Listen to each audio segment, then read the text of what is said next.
Here's one aspect of inflation that doesn't get enough attention: the rising price of free speech.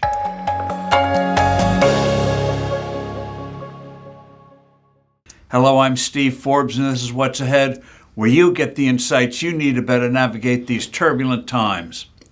When Elon Musk announced that he would have a live conversation with Donald Trump on X, formerly known as Twitter, the European Union's chief censor sent the intrepid entrepreneur a letter worthy of a gangster like the TV legend Tony Soprano. He warned Musk that if anything was said that the censor deemed misinformation or the dissemination of harmful content, then Musk and X would be subject to severe penalties. In fact, this censor, and numerous officials like him, have been after Musk since he took control of Twitter several years ago and ripped away the veil of censorship Twitter had previously practiced. The censor in this case is a man called Thierry Breton, who has the title of the European Commissioner for Internal Market. Among his tasks is monitoring internet content. He gets his authority from an EU regulation called the Digital Services Act, the DSA, which, quote, details range of actions to promote transparency and accountability of online services, end quote. With vague wording like that, bureaucrats like Breton can run wild in controlling content. Breton has acted with the gusto of witch hunters in medieval times. While Musk gave Breton the equivalent of the middle finger, companies operating in Europe constantly feel the lash of Breton. Noted legal analyst Jonathan Turley, author of the new book Big Brother is Watching You, points out that Breton, quote, has wielded the sweeping powers and vague standards of the DSA to force companies to engage in comprehensive censorship regardless of national laws or their own values, end quote.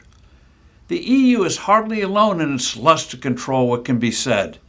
In the wake of riots, London's Metropolitan Police Chief said Britain will seek to extradite Americans and other foreigners to be jailed for violating the UK's rules for online content.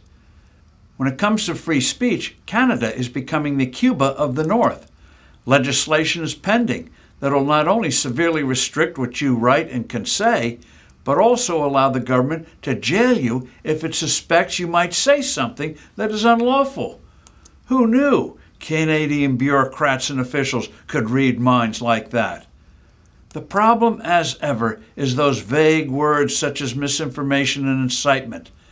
They can too easily be tools to suppress coverage of embarrassing and inconvenient events and facts for government. They are the pathway to full-blown tyranny. Jonathan Turley cites the example of the chilling impact this environment has had in Germany. Quote, in a poll of German citizens, only 18% of Germans feel free to express their opinions in public. 59% of Germans did not even feel free expressing themselves in private among friends, and just 17% feel free to express themselves on the internet, end quote. What is happening in Germany is happening elsewhere, and the suppression of free speech must be stopped now. I'm Steve Forbes. Thanks for listening. Do send in your comments and suggestions. I look forward to being with you soon again.